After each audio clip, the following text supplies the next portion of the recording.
নমস্কার। রহস্যময় ও রোমাঞ্চকর কিছু গল্প নিয়ে তৈরি আমাদের এই বিশেষ অনুষ্ঠান ভয়। আজকের গল্প হলো লেখক অভিজ্ঞান রায়চৌধুরীর লেখা সুবীর। কথা রাখবে তো? গল্প পাঠে আমি পূজা, আবহ সঙ্গীত ও গল্পের পরিবেশনায় উষা। শুরু হচ্ছে সুবীর, কথা রাখবে তো?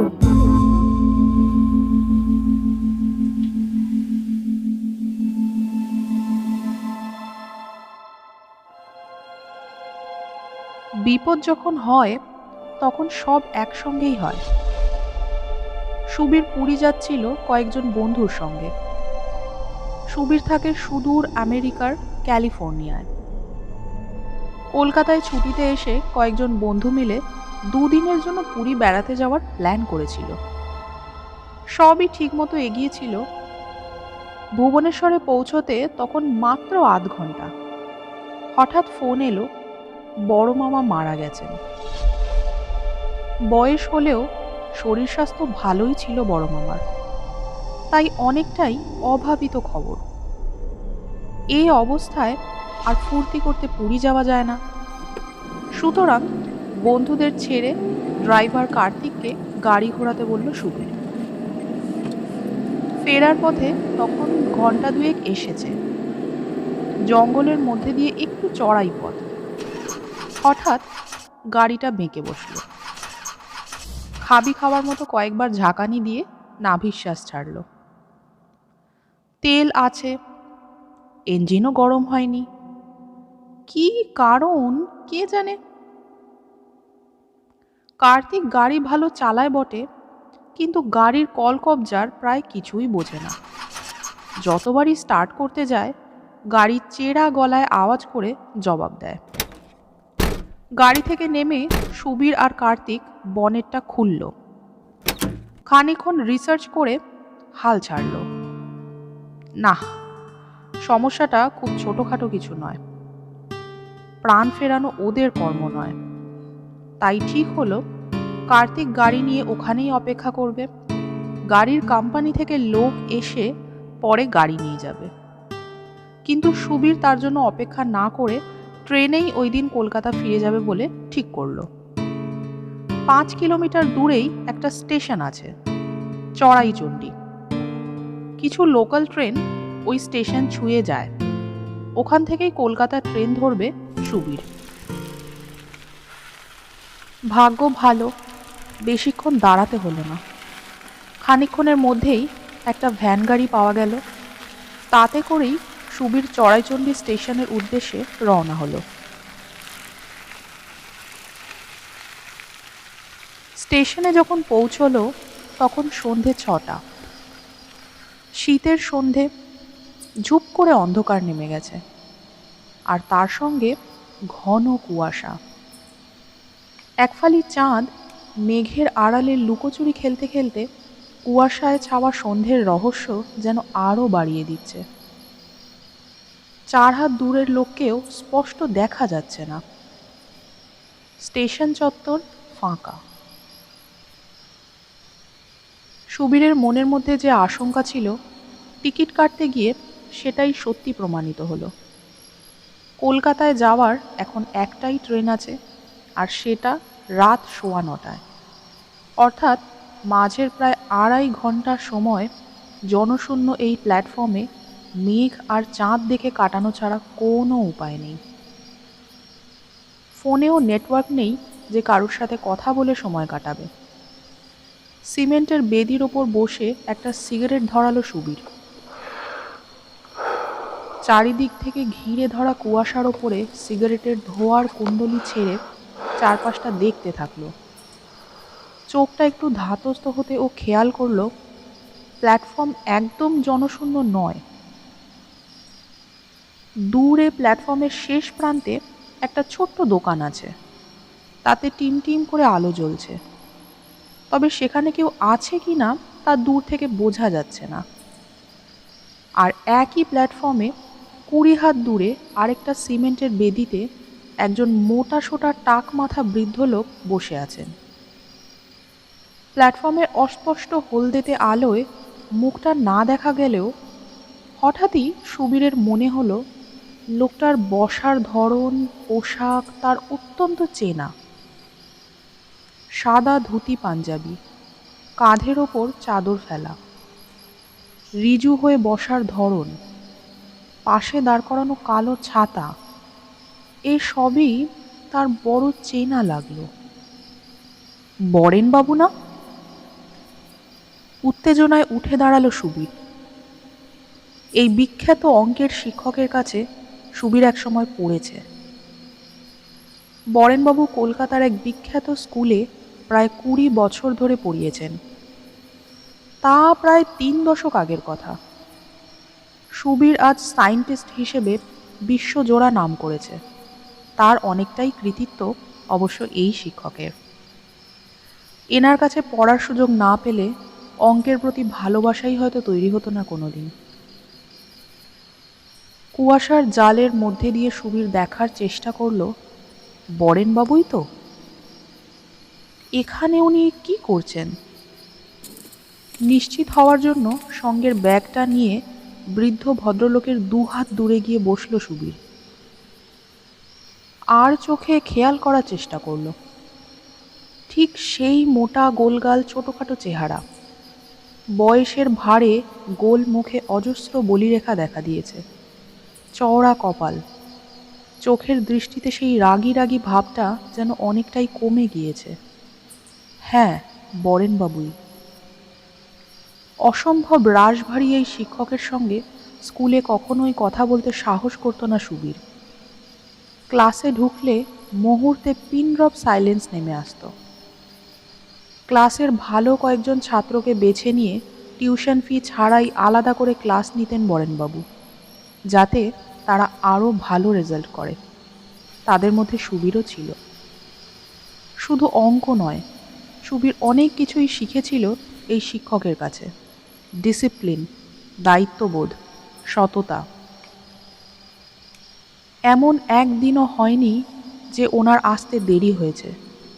ঝড় বৃষ্টি যাই হোক না কেন বরেনবাবু আসবেন, আর ঠিক সময়েই আসবেন। তা সেই মানুষটা আজ সুবীরের থেকে মাত্র 2 হাত দূরে একই সিমেন্টের বেদির ওপর বসে। অবশেষে সুবীর সাহস করে বলেই ফেলল, স্যার, বরেনবাবু কেমন আছেন? বৃদ্ধ ভদ্রলোক তবুও নিশ্চুপ হয়ে রেললাইনের দিকেই তাকিয়ে বসে আছেন। শুনতে পেয়েছেন বলে মনে হলো না। স্যার, আমি সুবীর, আপনার ছাত্র। জোরে বলে উঠল সুবীর। এবার উনি ঘুরে তাকালেন। খানিকক্ষণ স্থির দৃষ্টিতে তাকিয়ে রইলেন সুবীরের দিকে। ঠোঁটের কোণে আস্তে আস্তে সামান্য হাসি ফুটে উঠল। তারপর খুব স্বাভাবিকভাবেই বলে উঠলেন,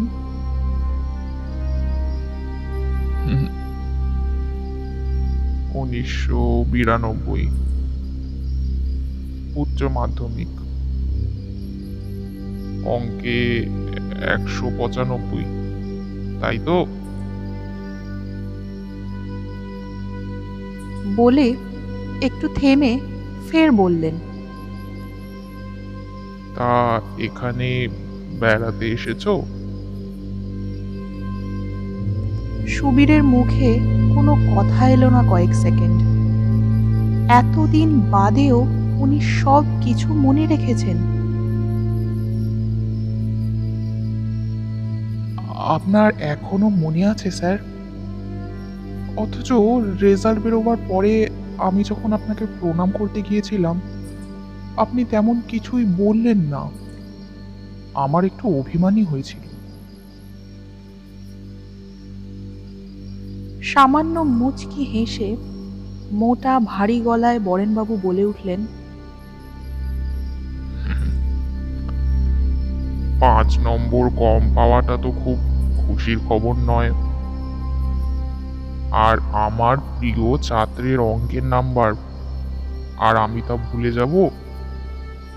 ওই নাম্বারগুলোই তো রয়ে যেত তোমাদের পরিচয় হিসেবে। তা এখন কোথায় আছো? অঙ্ক কষার অভ্যেস রেখেছো তো?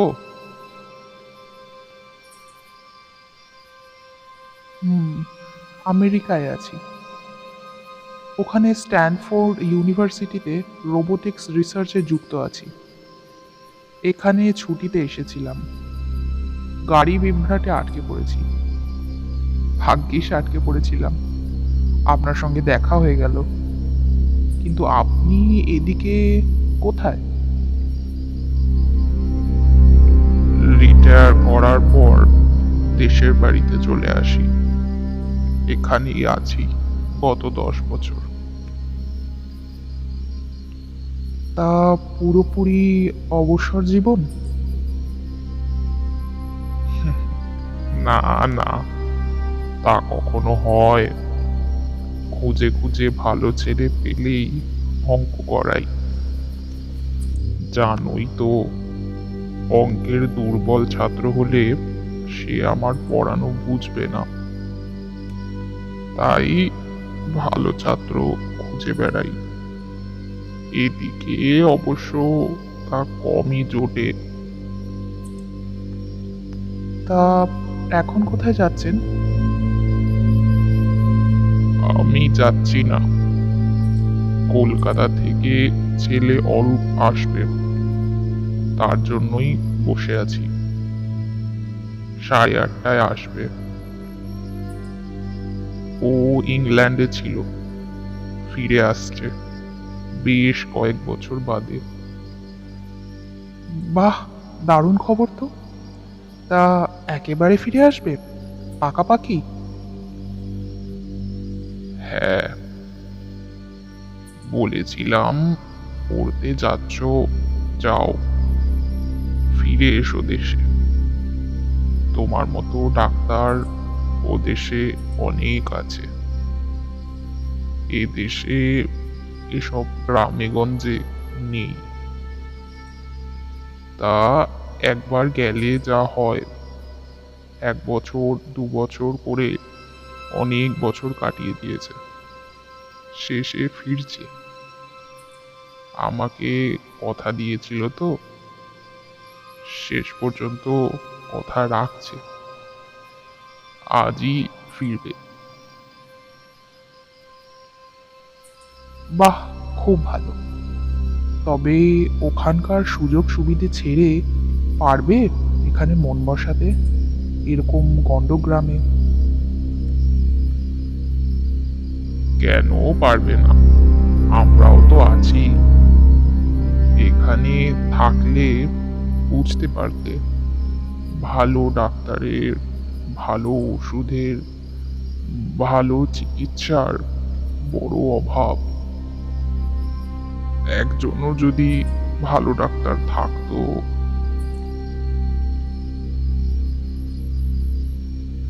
শেষ কথাটা খুব আস্তে আস্তে শেষ করে খানিকক্ষণ চুপ করে রইলেন বরেনবাবু। চাদরটা খুলে মাথার ওপর জড়িয়ে নিয়ে বলে উঠলেন, বয়স হয়েছে, বুঝতে পারি।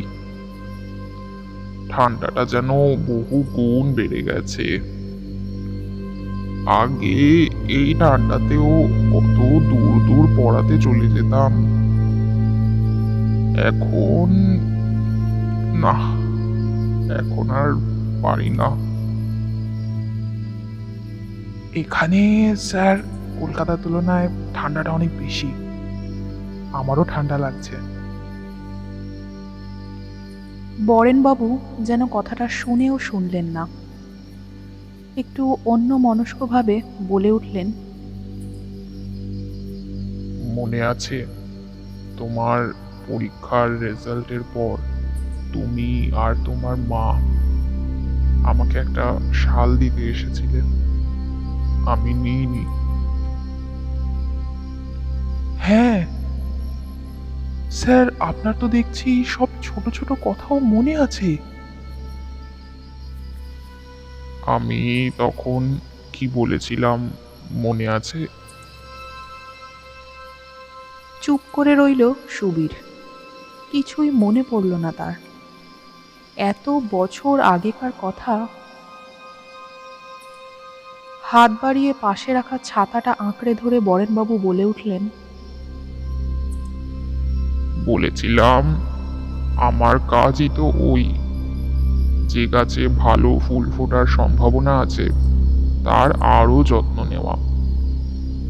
যখন গাছগুলো বড় হবে ওই ফুলের গন্ধ চারিদিকে ছড়িয়ে পড়বে, তাই না? কিন্তু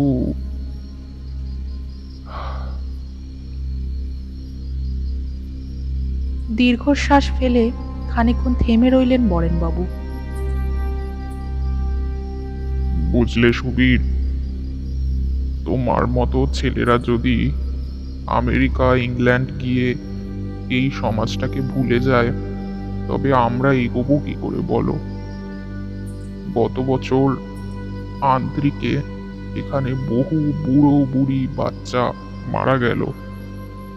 ভাবো, এখনকার দিনেও, এই 2 বছর আগেকার কথা, সম্পায়ন বলে একটা ছেলে ক্লাস 8-এ পড়তো, সাংঘাতিক ব্রেন বুঝলেন, চক্রবৃদ্ধি সুদের জটিল অঙ্কগুলো মুখে মুখে করে। তা সে হঠাৎ চলে গেল 2 দিনের জ্বরে।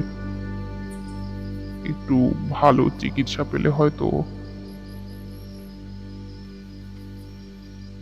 একটু থেমে বরেনবাবু ফের বলে উঠলেন, এখানে একটা হাসপাতাল হওয়ার কথা ছিল, মঙ্গল পান্ডে হাসপাতাল। এখানকার এমপি ছিলেন, গত হয়েছেন, পাওয়ারে অন্য দল এসেছে। ব্যাস, মুখ থুবড়ে পড়েছে হাসপাতালের কাজ। 3 তলা ইটের কঙ্কাল, আকাশের দিকে মুখ তুলে রয়েছে লোহার শিকগুলো। আমি রোজ হাসপাতালের সামনে গিয়ে বসি, ভাবি এই বুঝি কাজ ফের শুরু হলো। আমার কাছে যা টাকা ছিল সব দিয়েছিলাম, কিন্তু তবু কাজ শেষ হয়নি। আর শেষ না হলে কি হবে বুঝতে পারছো? হ্যাঁ হ্যাঁ স্যার, গ্রামের লোকেদের ভালো চিকিৎসার বড় অভাব। না, কিছুই বোঝনি। আরে আমি কি আর নেতাদের মতো সারা গ্রামের কথা চিন্তা করছি? আমি ভাবছি আমার কথা। আবার হয়তো ওই সম্পায়নের মতো অঙ্কের ভালো কোনো ছাত্র চিকিৎসা পাবে না, কত ভালো অ্যালজেব্রা করতো। না,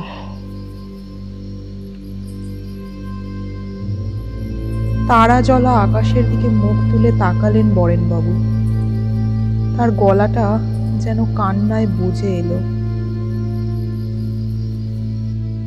আমি আমি সাহায্য করব, দেখব যাতে হাসপাতালের কাজ শেষ হয়। আপনি আপনি চিন্তা করবেন না স্যার। বাহ, খুব ভালো, খুব ভালো। তোমার কথা শুনে ভারী নিশ্চিন্ত হলাম। যাই, এবার ওদিকটায় যাই, ওর আসার সময় হয়ে গেল।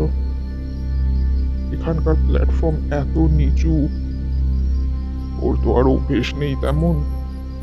তারপরে যেরকম আলো আধার, আমাদেরই ভুল হয়। চঞ্চল হয়ে ওঠেন বরেনবাবু। উঠে দাঁড়ান।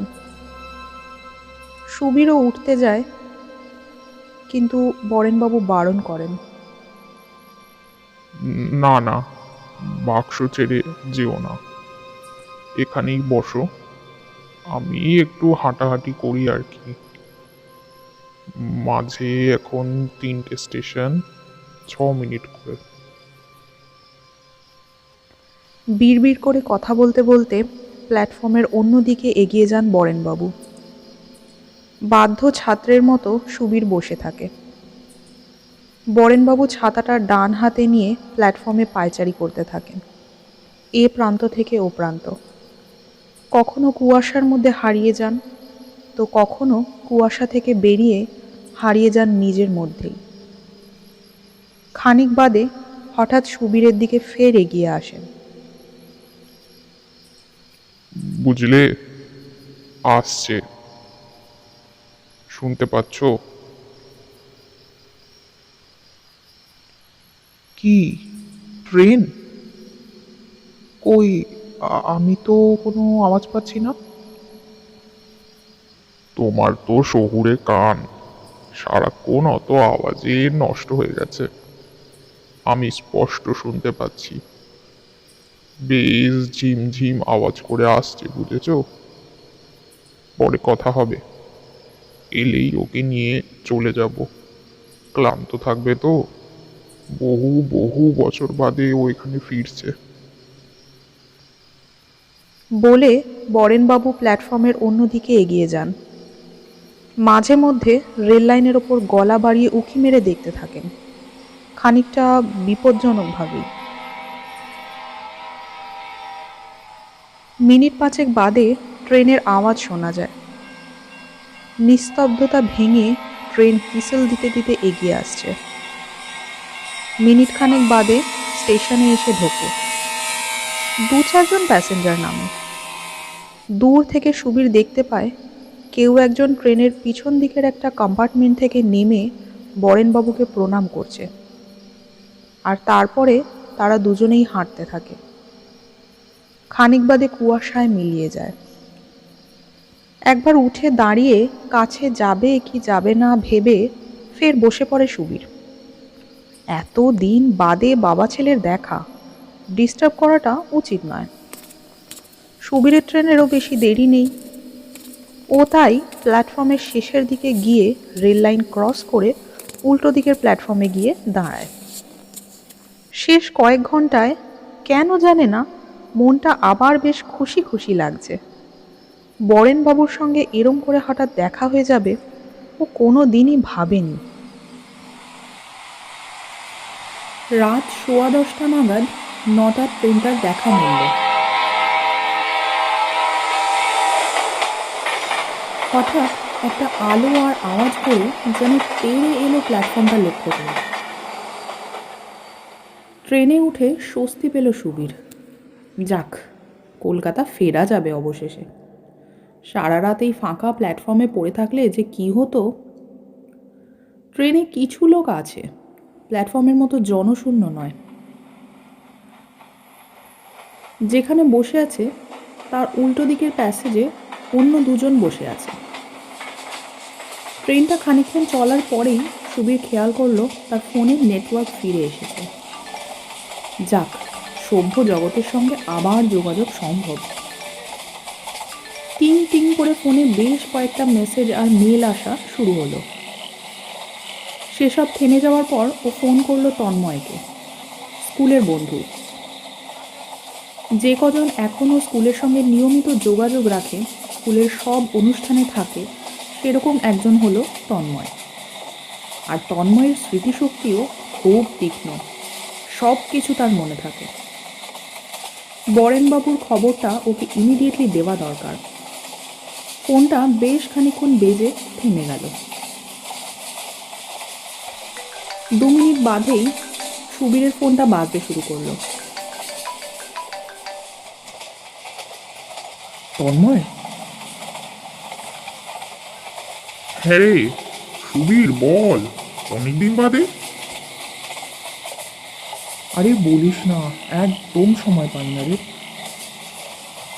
তুই কি এদেশে না বিদেশে? এখানেই, 2 দিন হলো এসেছি। তা যে জন্য ফোন করলাম, একটা জায়গায় এসেছিলাম, ছোট গ্রাম, চড়াইচণ্ডী। স্টেশনে কার সঙ্গে দেখা হলো বলতো? কে? স্কুলে কেউ? হ্যাঁ, বরেন বাবু, দ্য গ্রেট বরেন বাবু।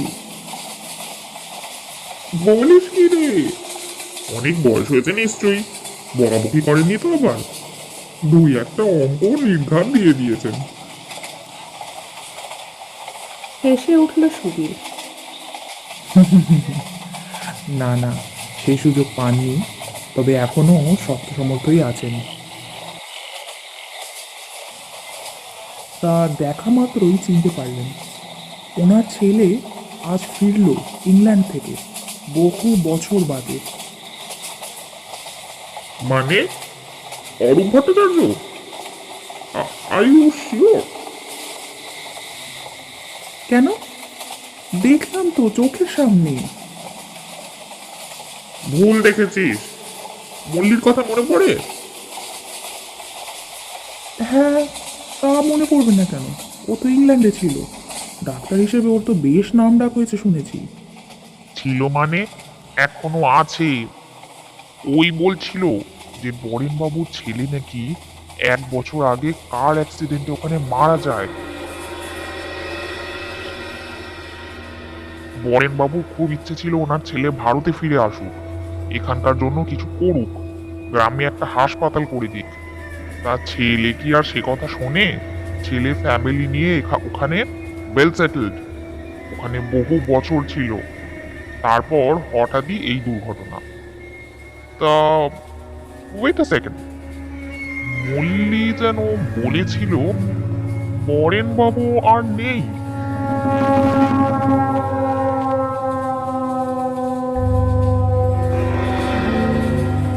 তাই ছেলের মৃত্যুর খবরের শকটা উনি আর পাননি।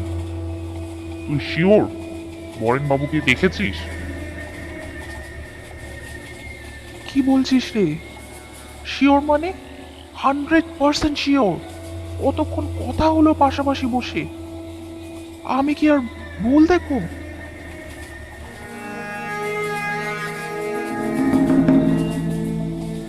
কথা বলতে গিয়ে বাধা এলো। পাশ থেকে কার যেন একটা চেনা ভারী গলা ভেসে এলো, অস্পষ্ট কিন্তু গভীর স্বরে। সুবীর, কথা রাখবে তো? এখানে একটা বড় হাসপাতাল খুব দরকার।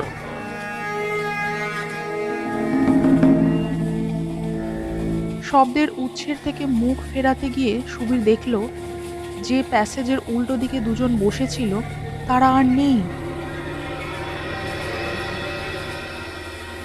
ফাঁকা কামরাটা ছুটে চলেছে দুদিকের গাছগাছালিকে পেছনে ফেলে। শুধু শব্দগুলো যেন রয়ে গেছে আর বারবার ফিরে আসছে। সুবীর, কথা রাখবে তো?